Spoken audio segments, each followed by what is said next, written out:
Good afternoon, good morning, good evening, whatever it is. Welcome back to the Evil Dungeon Master Universe podcast. I am your host, Evil Dungeon Master Vince, and today we have a wonderful show for you. Thank you for those that have downloaded and subscribed to the podcast or subscribed to my YouTube channel for the podcast as well and watch all the videos. I always like to thank everybody because I appreciate them taking the time because you don't have to actually always click on the videos or click the like button. So click the like button. Don't forget to rate me on Spotify. And let's get on with the show. TheEvilDM.com is my website. You can go there for identifying me because today we're going to be talking about identifying magical items, specifically in old school D&D. I wanted to look at that because that's where everything came from. That's where our roots for D&D came from, in AD&D mostly. Well, basic, but AD&D is what a lot more people played. So I was talking to a coworker about identifying magical items, and I said that they did it a little bit differently in old school D&D, and he wanted me to know how. So I had to break out the Dungeon Master's Guide when I got home to send him some screenshots about it because you can't do it at work, obviously. So when we were kids, when I was a kid, or when we were playing in underneath the tree in the park, when it came to potions and things like that, we used to have the dip the pinky method and let the character taste it, and you could find out what it does. You'd also risk the consequences if it was poison or if it was something harmful. Even the slightest thing would actually affect you. If it was something useful, you get to think for like a second or two, and you could determine what it is. Now, I would give characters with a certain background because when you roll a character up in the beginning, there's that little background chart that's in the DMG. Kind of gives you an idea of what your background is. And I used to do that a lot and have players come up with their own backgrounds all the time. So it was one of those things. This happens if a character has a background of maybe say like an herbalist, or maybe they're a ranger and they have a ranger would know some things like that. Or maybe there was a person that was a potion maker, for example, and that could be one of the things too. I give them a small little percentage chance to do that. Now, scrolls. I remember scrolls being such a thing that we would just, if you opened them and you read them, you can trigger the spell and stuff like that. And that's not really how it worked. But that's how we played it because it was a lot more fun that way, a little more, memorable that way. We used to allow people to open up the scroll just a tiny bit and peek at it and determine what type of scroll it was and maybe if it was magical or not by that. Not a lot of people memorize read magic because it was mostly a waste of a spell slot, people thought. So read magic was only used when we really, really had to have it. So otherwise, we would just look at the scroll and try to figure it out. Now, if the scroll was read aloud, then the scroll would be affected. If it was a cursed scroll and it was read, it would still affect you. That's how cursed scrolls kind of worked. But if you were a magic user and you read the scroll, I was always giving people a percentage chance based on their level. Now, this is a very small percentage chance. So if you're level 1, you got a 1% chance to do it. If you're level 4, you got a 4%. It was just something to give the magic users an extra little oomph to, get the spell, read the spell. It made for good story, and it made sense. Maybe he recognizes a few symbols, and he gets a good idea of what the spell is. I don't know. I mean, a lot of people thought it was cool. A lot of people didn't think it was cool. I don't know. Tell me what you think about that in the comments, or and maybe a voicemail or something, or an email. Ask the DM at theevildm.com. Other items such as like wands and rings and stuff like that. Well, we'd use the tested method of try it out, see what happens, or as people say, fuck around, find out. Like the wand, you would shake and say fireball, magic missile, put the ring on, risk the chance of a curse, things like that until it can be identified. Another spell that most people really never took because it really it took a lot out of you for the spell. And let me see what the spell exactly, where is it? Identify. When identifying a spell is cast, one item may be touched and handled by the magic user in order that he or she may find possible what it possesses, what type of magical possesses the duiomers. I think I pronounced it right. The item in question must be held or worn by a normal For any such object, like a bracelet, must be placed on the spellcaster's wrist, a helm on his head, things like that, so he can actually, read it, can actually use it. A dagger must be held. Note that any consequences of this use at the time item falls fully upon the magic user, although saving throws normally allowed is still the privilege of the magic user. For each segment the spell is enforced, it's a 15% plus 5% level of the magic user probability that one property of the object touched can become known.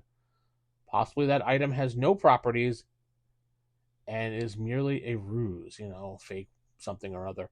Each time a property can be known, the referee will secretly roll to see if the magic user made his or her saving throw versus magic. If the save was successful, the property is known. If it is 1 point short or a false, power will be revealed. If it is lower than under the one required score, no information will be gained. So there's a chance that you cast a spell and you won't be able to identify it at all. So it goes on, and it basically you can identify parts of it and pieces of it as you go along, and it takes a lot out of you. You must rest. So the consequences after casting the spell, determining what can be learned from it, a magic user loses 8 points of Constitution, and he or she must rest for 6 turns for 1 point in order to regain them. If the 8 points lost drops the spellcaster below a Constitution of 3, he will fall unconscious, and unconsciousness will not be regained until a full constitution is restored 24 hours later. And then they go on to the material components of this thing as well, because that's another thing you had to do as well. But most people didn't cast it because of this, and the fact that it's one of those spells you rarely ever used as well. But when players went to town to get their items identified, I would always charge extra for each thing, because look what it does to a magic user. I just read to you. You can identify a part, and people used to complain about that. Well, can't you just tell me it all? Because the magic user's putting his own ass on the line for you. So he's going to charge extra fees. He might tell you certain properties of it, but he might charge an extra fee of how many, like, charges or things like that. Charges was always one of the things I always left off to last, because unless they specifically said how many charges does it have, I want to know that next. Then I would not let them know. How much of this was correct? Well, as far as potions go, I kind of was right when it dipped the pinky method. Because if you turn to 125 of the Dungeon Master's Guide, as a general rule, they should bear no identifying marks to potions. So the players must sample from each container in order to determine the nature of the liquid. However, even a small taste should suffice to identify a potion in some way, even if just a slight urge. So the slight urge, good, bad, whatever it needs to be, they can identify it at that point. So if they want to try to identify a potion, you do. And over time, you would think identifying potions would be easier. So you'd know what a healing potion tastes like. Generally, they're going to probably taste the same way because they're made the same way. Unless you want to be one of those DMs like, aha, we have a different formula for each type of healing. Whatever you want to do. Now for scrolls, I knew the exact rule for a scroll, but what fun is it if a magic user couldn't figure it out? I mean, it makes for better stories. You can identify something you can tell later on. But remember that time I identified that thing that saved our, So in the Dungeon Master's Guide on page 127, you flip a few pages forward, each scroll is written in its own magical cipher, which we knew, because all magic users' languages are written differently and taught differently. So not every magical spell is going to be exactly the same. I think illusionists are the only class that actually don't have this because of the way they teach their stuff. So to understand what a sort of scroll has been found, the ability to read magic must be available. So once a scroll is read to determine its contents, a read magic will not be needed any other time when you need to look at the scroll. Note that even a map will appear magical until the proper spell is used. Reading a scroll to find its contents does not invoke its magic unless it specifically triggers a curse. So reading it could trigger a curse, even though you're not saying it out loud. The latter scroll appears to be a scroll of any sort. It radiates no evil or special aura beyond magical, so even a map could be tainted with evil curses on it. So be careful reading those maps, buddies. Rings, well, it's basically what the try method. The ring must be put on and various things tried in order to find out what it does.